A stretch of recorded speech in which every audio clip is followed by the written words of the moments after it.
Assalamualaikum warahmatullahi wabarakatuh. Perkenalkan, nama saya Rizwadi. Jadi di presentasi kali ini saya ingin men-share apa yang telah saya kerjakan di ujian tengah semester dari mata kuliah Teori Informasi yang dibimbing oleh Bapak Abdul Azam Azari, Eskom Mkom. Jadi tugasnya itu adalah mencari 3 buah jurnal ilmiah terbaru 5 tahun terakhir dari topik di bawah ini. Pertama ada konsep probabilitas atau entropi dan mutual information atau kompresi data atau kode Huffman atau kapasitas kanal. Kemudian ngebuat jurnal, kemudian lakukan review dari ketiga jurnal itu. Jadi ini hasilnya. Hasil. Nah, jadi di topik ini saya memilih kode Huffman. Di jurnal yang pertama itu ada judulnya Penerapan Algoritma Huffman Coding dalam menghemat ruang penyimpanan data multimedia file, teks dan gambar berbasis Python. Penelitinya adalah Syahril Hasan dan kawan-kawan pada tahun 2024. Masalah yang diangkat adalah Eh, masalahnya itu adalah ukuran file teks yang besar pada aplikasi kamus kedokteran berbasis Android menghambat efisiensi penyimpanan dan transfer data, terutama di perangkat dengan keterbatasan kapasitas dan bandwidth. Kemudian nilai inovasinya adalah menggunakan algoritma adaptive encoding yang bersifat dinamis dan menyesuaikan berdasarkan frekuensi karakter. Yang kedua, diimplementasikan secara spesifik untuk aplikasi Android yang memiliki keterbatasan sumber daya.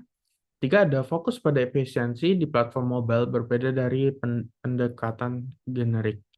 Kemudian hasilnya berhasil mengurangi ukuran file hingga 30%, efisiensi dalam penyimpanan dan pengiriman data di aplikasi, pengguna dapat mengakses informasi medis dengan lebih cepat dan hemat sumber daya. Kemudian ada jurnal nomor 2, yaitu penerapan algoritma Huffman code untuk kompresi dan dekompresi pesan. Penelitiannya adalah Akbar Sardano, Khairunisa Azam, Darus Alfama, Ilham Fajar Batubara, dan Muhammad Wildan Kasari di tahun 2024. Jadi masalah yang diangkat itu adalah ukuran file multimedia yang besar menyebabkan kendala dalam penyimpanan dan transmisi data, terutama di era digital dengan penggunaan data yang sangat tinggi. Nilai inovasinya adalah menggabungkan kompresi teks dan file menggunakan Huffman coding, menggunakan bahasa Python, memudahkan analisis logika dan integrasi dengan pusaka pengolahan multimedia, menunjukkan fleksibilitas algoritma Huffman. Nah, untuk hasilnya itu ada di pertama, konversi gambar dari 2,45 MB menjadi 529 kilobyte, efisiensinya sangat tinggi. Kemudian ada pengguna dapat lebih mudah mengolah dan mengoptimalkan data multimedia. Terakhir, menyediakan panduan praktis untuk kompresi file Python. Selanjutnya ada jurnal ketiga, judulnya Implementasi Algoritma Adaptive Encoding pada aplikasi kamus kedokteran berbasis Android. Penelitinya ada Rio Parmana di tahun 2022. Jadi di jurnal ketiga ini masalahnya adalah ukuran pesan teks yang besar menyebabkan lambatnya pengiriman dan pemborosan ruang penyimpanan. Dibutuhkan metode lossless compression yang efisien. Nilai inovasinya adalah yang pertama, fokus pada konversi pesan singkat, bukan data multimedia atau dokumen besar, menghemat ukuran file hingga 70%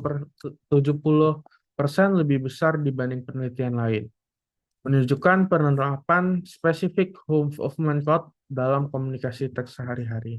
Kemudian untuk hasilnya adalah kompresi dari 96 bit menjadi 29 bit pada pesan teks singkat, meningkatkan efisiensi komunikasi tanpa kehilangan data, memvalidasi algoritma Huffman sebagai metode kompresi lossless yang efisien.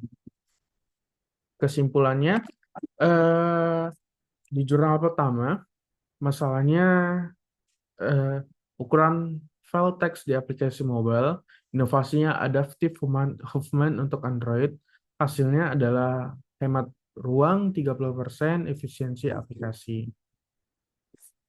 Jurnal kedua, masalah utamanya adalah besarnya ukuran file multimedia, kemudian inovasinya adalah Huffman untuk teks dan gambar di Python, hasil dan manfaatnya adalah kompresi signifikan dan mudah diterapkan.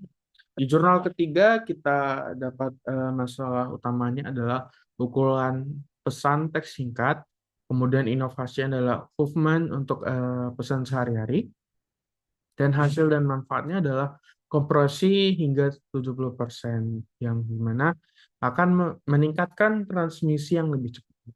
Ya. Mungkin itu aja yang bisa saya sampaikan. Lebih dan kurang, mohon maaf. Wassalamualaikum warahmatullahi wabarakatuh.